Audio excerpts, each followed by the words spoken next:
பேசுகிறோம், அதை பற்றி பிள்ளை சிந்திக்கும் இல்லையா? சமூக வெளியில் இருக்கக்கூடிய நெருக்கடிகளிலிருந்து பிள்ளைகள் வெளியேறி சரியான மனிதராக தேர்வு செய்யப்பட வேண்டும் என்று வீடுகள் அவர்களை வழிநடத்துவதற்கு தயாராக இருக்க வேண்டும். பிள்ளையின் படிப்பை தாண்டி பிள்ளையோடு பேசுவதற்கும் உரையாடுவதற்கும் தயாராக இருங்கள். பிள்ளைகள் பேசுவதில்லை என்று ஒட்டுமொத்தமாக குற்றம் வைக்காதீர்கள். பிள்ளைகளின் வயது அவ்வளவுதான். அவனாக இனிஷியேட் பண்ணி பேசக்கூடிய காலகட்டமெல்லாம் முடிஞ்சிருச்சு.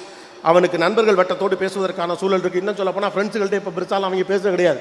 சோஷியல் மீடியாவில் யாருக்கிட்டே பேசிட்டு இருக்காங்க, யாருக்கிட்டே சண்டை போட்டுக்கிட்டு இருக்காங்க, யாரையோ திட்டாங்க, அவன் இவனை திட்டான், திட்டவன் யாருன்னு இவனுக்கு தெரியாது, திரும்ப திட்டினா அவனுக்கு தெரியாது, அவனும் திட்டிட்டு போகிறான், இவனும் திட்டிட்டு போகிறான், மாற்றி மாற்றி பேசிக்கிறாங்க. அப்போ உரையாட மனுஷன் இல்லை. விஷயங்கள்லாம் தெரியும் என்று இருந்த நிலைமை மாதிரி அத்தனை வாட்ஸ்அப்பில் வந்து போகிற காலத்தில் நாளைக்கு காலையில் இந்த சப்ஜெக்ட் எடுக்க போகிறேன்னு வாத்தியார் சொன்னால் மோரால் நைட்டே சாட் ஜிபிட்டையும் கூகுள்கிட்டையும் ஏஐட்டையும் போய் எல்லா விவரத்தையும் கேட்டுட்டு மறுநாள் காலையில் கணக்கு வாத்தியாரை மடக்கலாம். அதுக்கு பேர் ஹீரோயிசம் அவன் நம்புறான்.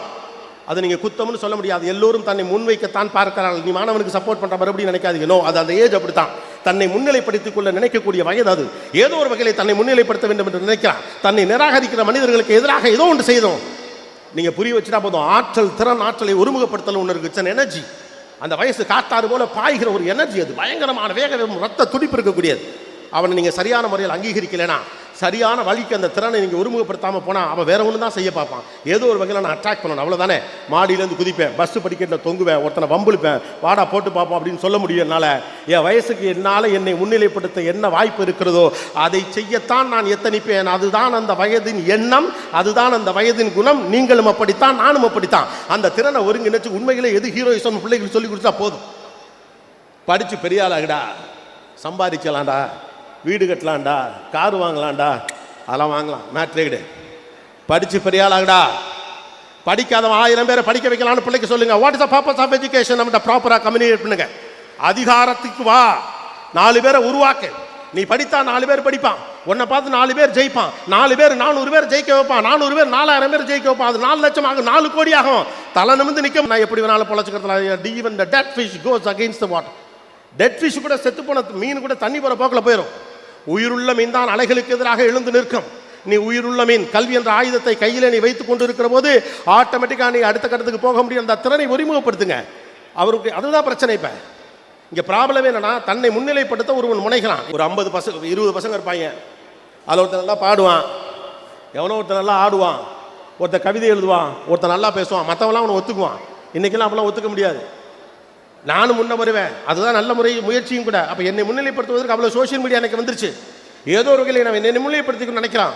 இல்லை உனக்கு எதிராக இப்போ that's a rebellious state of மைண்டுன்னு சொல்லுவான். அது ஒரு குழப்பமான மனசு தான். முதல்ல அதுக்காக தான் சொல்கிறேன், பிள்ளைங்களை ஏற்றுக்கங்க. 17 வயசில் பிள்ளை அப்படி தான் இருக்கும். 16 வயசு அதுங்க, அதுக்காண்டி அவன் வழி நடத்த வேண்டாமா? வழி நடத்துவோம் தானே பிள்ளைய வளர்த்துச்சு. அப்போ 16 வயசில் ஒரு பையன் தப்பு பண்ணுறான்னா எப்படி பையன் மேலேயோ பொண்ணு மேலேயோ நீங்கள் தப்ப சொல்ல முடியும்? We have all the people have the responsibility. ஒரு பிள்ளை இந்த சமூகத்தினுடைய victim, இந்த சமூகத்தினுடைய பிரதிநிதி. இந்த சமூகத்துடைய பிரதிநிதியாக இருக்கக்கூடிய ஒரு பிள்ளையை வளர்த்திருக்க வேண்டிய பொறுப்பு என்பது பெற்றோர்களுக்கு, பள்ளிக்கூடங்களுக்கு, ஆசிரியர்களுக்கு, அரசாங்கத்திற்கு, கல்வித்துறைக்கு, ஊடகத்திற்கு, ஒவ்வொரு தனி மனிதனும் இருக்கு. நீயே வா, நீயே வரணும், நீயே சரியா இருக்கணும், நீயே கரெக்டாக இருக்கணும். எப்படி கரெக்டாக இருக்க முடியும்? என்னை சுற்றி 1008 டிஸ்ட்ராக்ஷன் இருக்கு.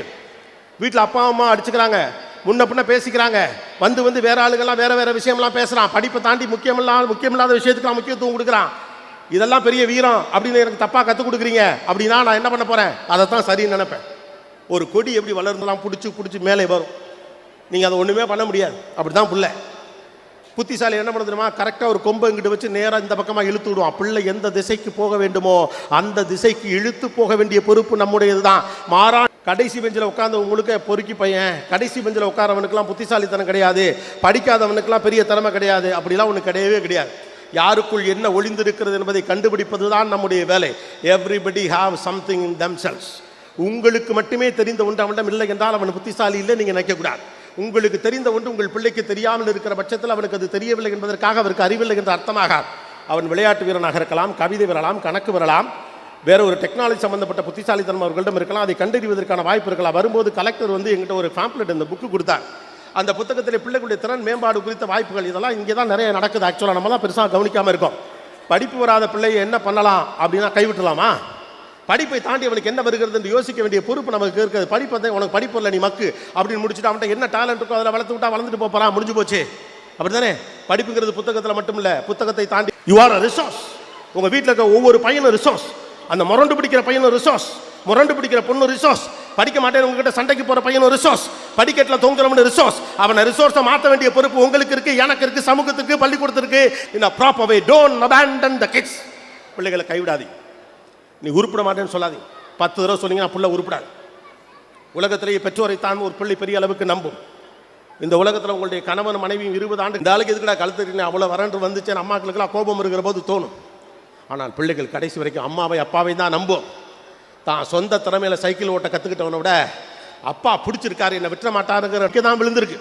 எனக்கு ஏதாவது ஒன்றா எங்கள் அம்மா என்னை பார்த்துக்குங்கிற நம்பிக்கை தான் வளர்ந்துருக்கு. என்னை ஏன் வீடு கைவிடாதுங்கிற நம்பிக்கை தான் பிள்ளைகளை வளர்த்துருக்கு. வீடு கைவிட்டுங்கிற நம்பிக்கை வந்துருச்சு, நான் சம்பந்தம் இல்லாத சக்திகளோடு அவர்கள் சேர்ந்து கொள்ளுகிற அபாயம் நேரும். இதற்கான இடத்தை தராவிட்டால் ஏதோ தாங்கிக் கொள்ள யார் கிடைப்பார் என்று தான் தவிக்கிற நிலைமைக்கு பிள்ளைகள் வரும். You should be an extended hand for a kid அப்படின்னு சொல்றான். ஒரு குழந்தைக்கு ஒரு நீட்டிக்கப்பட்ட கை போல இருக்கணும். பிள்ளை தடுமாறி வந்து அவன் சட்ட காலம் நம்ம கையில் இருக்குன்னு வச்சுக்கோங்க. இன்னைக்கு வர நிகழ்ச்சியில் எல்லாரும் அந்த ஸ்டேட்டஸில் வைக்க தானே போறீங்க. எதுக்கு? நான் முக்கியமானவன் என்று யாரோ உணர வேண்டும் என்பதற்காகத்தானே. குறிப்பாக நம்மளை பிடிக்காதவங்க பாரு மினிஸ்ட்ரி பக்கத்துல இருந்து போட்டோ எடுத்திருக்கேன், நீ எடுத்திருக்கியா அப்படின்னு காட்ட தானே. ஏன் நான் முக்கியமானவர் என்று இந்த ஊர் அறிய வேண்டும் நம்புறோம் இல்லையா? 35 வயசுல 40 வயசுல 50 வயசுல நமக்கு தோணுதுல நான் முக்கியமானவன் என்று இந்த ஊர் ஏத்துக்கணும்னு. 16 வயசுல 17 வயசுல 15 வயசுல அவனுக்கு தோணாது, அவளுக்கு தோணாது நான் முக்கியமானவனாக அறியப்பட வேண்டும். I should people have to celebrate me எனக்கு தோணாது. கைத்தட்டல் கேட்க கேட்க உற்சாகம் குறையுதா? குறையலையே. பாலச்சந்திரர்கள்ட்ட நான் ஒருமுறை பேட்டி கண்ட போது நான் சொன்னேன், இவ்வளவு படம் நடிச்சா, இவ்வளவு படம் பண்ணியாச்சு, ரஜினிகாந்த், கமல்ஹாசன் உள்ளிட்ட பல பேரை மீடியாவில் பெரிய லெவலுக்கு கொண்டு வந்துட்டீங்க, அவ்வளோ பேர் அறிமுகப்படுத்துறீங்க, அத்தனை படம் வாங்கிட்டீங்க, அவ்வளவு விருதுகளை வாங்கி குமிச்சிட்டீங்க, இன்னமும் உங்களை கைத்தட்டல் உற்சாகப்படுத்துகிறதான்னு கேட்டேன். என்ன இப்படி சொல்லிட்டீங்க? ஒரு கலைஞனுக்கு கடைசி வரைக்கும் கைத்தட்டல் தான் அவனை உற்சாகப்படுத்தும். எத்தனை வயசானாலும் அந்த கைத்தட்டல் தான் என்னை உற்சாகப்படுத்தும் அப்படின்னா அவ்வளவு பார்த்த மனுஷனுக்கே கைத்தட்டல் தான் உற்சாகப்படுத்துது. அப்போ வீட்டில் இருக்க பிள்ளைக்கு யார் கைத்தட்டணும்? நம்மகிட்ட ஒரு பெரிய சிக்கல் இருக்கு. ஜெயிச்ச பிறகு எல்லாரும் கொண்டாடுவோம் இல்லையா? ஜெயிச்ச பிறகு எல்லாரும் கொண்டாடும். ஜெயிச்ச பிறகு ஒரு பிள்ளைய ஊர் கொண்டாடும். அதுக்கு நீங்கள் வேணாம். நீ ஜெயிப்படான்னு சொல்லி கொண்டாடுறதுக்கு தான் அப்பனும் ஆத்தாலும் வேணும். நீ ஜெயிப்படா அப்படின்னு சொல்லி கொண்டாடுறதுக்கு தான் அப்பா அம்மா வேணும். வாங்க பாஸ், போய் பிள்ளைங்கள்ட்ட பேசுங்க. நீங்கள் என்ன பண்ணுறீங்களோ அதை தான் புள்ள பண்ணும். ரைட்டா? 6 பிள்ளை பெற்றிருந்தப்போ கூட அப்பாக்கள்கிட்ட பயம் இல்லை, அம்மாக்கள்கிட்ட பயம் இல்லை, அஞ்சாமல் இருந்தாங்க, பிள்ளைங்க மேலே நம்பிக்கையோடு இருந்தாங்க. ஏன்னா பிள்ளை சின்ன சின்னதாக தப்பு பண்ணால் கூட கடைசியில் சரியாயிருவான், நம்மளை பார்த்து சரியாயிருவான். பழைய ஒப்புமையெல்லாம் எப்படின்னு தெரியுமா? உங்கள் அப்பாவை பாடுறான்னு சொன்னா அம்மாக்கள் அடிக்கடி சொல்லுவாங்க. முன்னாலெல்லாம் அடிக்கடி என்ன ஒப்புமை சொல்லுவாங்க? உங்கள் அப்பாவை பாடுறா, எப்படி மனுஷன் பாடுறா, உங்கள் அப்பாவை பாடுறா, உங்கள் மாமாவை பாடுறா, உங்கள் அத்தையை பாடுறா, உங்கள் சித்தியை பாடுறான்னு. அப்படி வீட்டுக்குள்ளே சொல்கிறதுக்கு உதாரணம் இருக்கணும். அப்படி வீட்டுக்குள்ளே சொல்ல உதாரணம் இருக்குன்னா நாம் கரெக்டாக இருக்கணும். நாம் கரெக்டாக அந்த புள்ள கரெக்டாக இருக்கு. அப்போ அந்த அதிகாரத்தை இழந்து விட்டு பிள்ளைகளை எப்படி வழி நடத்த முடியும்? மறுபடி சொல்கிறேன், பிள்ளைகளை கை ஊற்றாது. இது ரொம்ப முக்கியமான விஷயம். அவர்கள் உங்கள் பிள்ளைகள் மட்டுமல்ல, இந்த சமூகத்திற்கான பிள்ளைகள். இந்த உலகம் நிறைய விஷயங்களை கண்டுபிடிக்க வேண்டியிருக்கு, நிறைய பேருக்கு நிறைய விஷயங்களை கொண்டு போய் சேர்க்க வேண்டியிருக்கு. இந்த பார்த்தோம்ல நன்கொடையாளர்கள், இது மாதிரி எத்தனை நன்கொடையாளர்கள் உங்களுடைய பிள்ளைகளாக வரப்போகிறாங்கன்னு யாருக்கு என்ன தெரியும்? தெரியாதுல. நமக்கு யார்கிட்ட என்ன இருக்குன்னு நமக்கு தெரியாத பட்சத்தில் நீ இதுதான் முடிவு பண்ணுறதுக்கு நாம் யார்? 8ஆம் கிளாஸ் வரைக்கும் சரியாக படிக்காத பையனுக்கு சரியான வழிநடத்தல் கிடைச்ச பிறகு 9ஆம் கிளாஸ்லேயும் 10ஆம் கிளாஸ்லேயும் படித்து மாநிலத்தில் நல்ல இடத்துக்கு வர்றான். 10ஆம் கிளாஸில் பெரிய அளவுக்கு மார்க் எடுக்காதவன் 12ஆம் கிளாஸில் பெரிய அளவுக்கு மார்க் எடுத்து நல்ல இடத்துக்கு வரான்.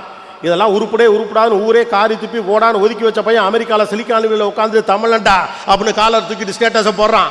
எவனுக்கு எப்போ என்ன நடக்கும்னு தெரியாது, யாரோ ஒருத்தர் அதை செஞ்சிடணும், அவ்வளவுதான். Manifestation is more important. நீங்கள் அந்த நம்பிக்கையை கொடுங்க.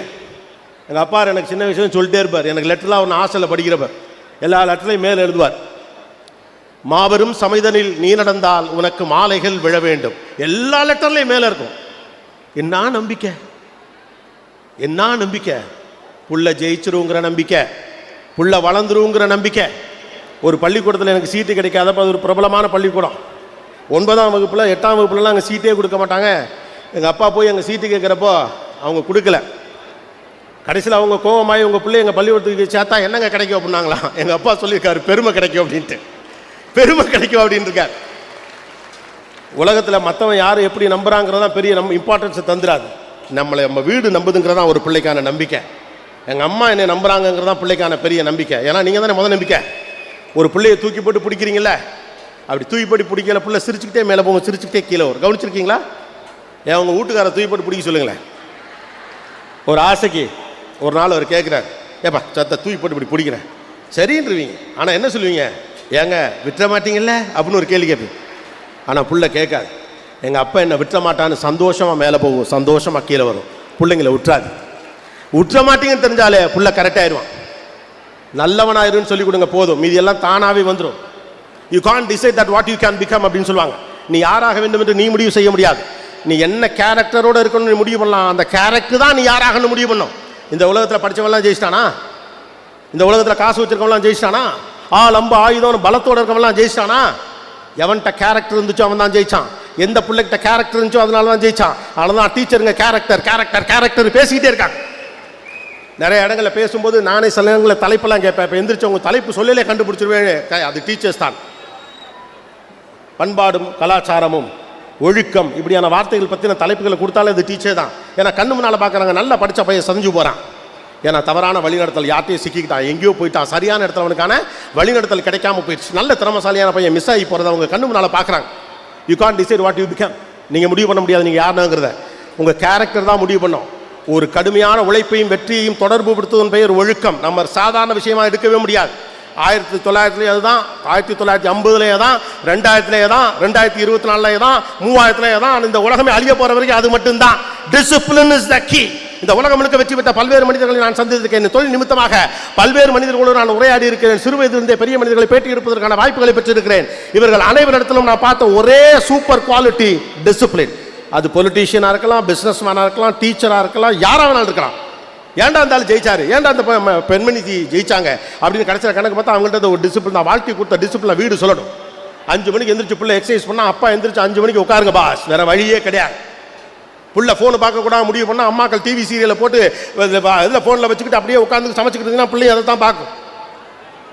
பிள்ளையுடைய ஸ்க்ரீன் டைம் என்னன்னு பாருங்க, பிள்ளைய கொஞ்சம் கண்காணிங்க, பிள்ளைய கொஞ்சம் கவனிங்க, பிள்ளையோட உரையாடுங்க. இயல்பான உரையாடல் வழியாக பிள்ளை என்ன நினைக்கிறதுன்னு பேசுங்க. எனக்கு பேசுறதுக்கு நீங்களே கிடைச்சா நான் ஏன் வெளியில் போய் பேச போகிறேன்? அந்த பிள்ளை என்னை பார்க்குது மச்சான் அப்படின்னா ஃப்ரெண்டு என்ன சொல்லுவான், அந்த வயசு எக்ஸைட்மெண்ட் மச்சான் அது உன்னை லவ் பண்ணுன்னு தான் சொல்லுவான் இல்லையா? எனக்கு ஒரு குறிப்பிட்ட வயசாகிறது, வீட்டுகளுக்குள்ள எல்லாவற்றையும் பேசுவதற்கான வெளி எனக்கு கிடைக்காத பட்சத்தில் வெளியில தான் போக முடியும். பிள்ளைகளை பத்திரமா பக்கத்தில் வச்சுக்கோங்க, இறுக்கி பிடிச்சுங்கன்னு சொல்லாத, விட்டுருங்க. ஆனால் தூரம் இருந்து கண்காணி, கவனிங்க.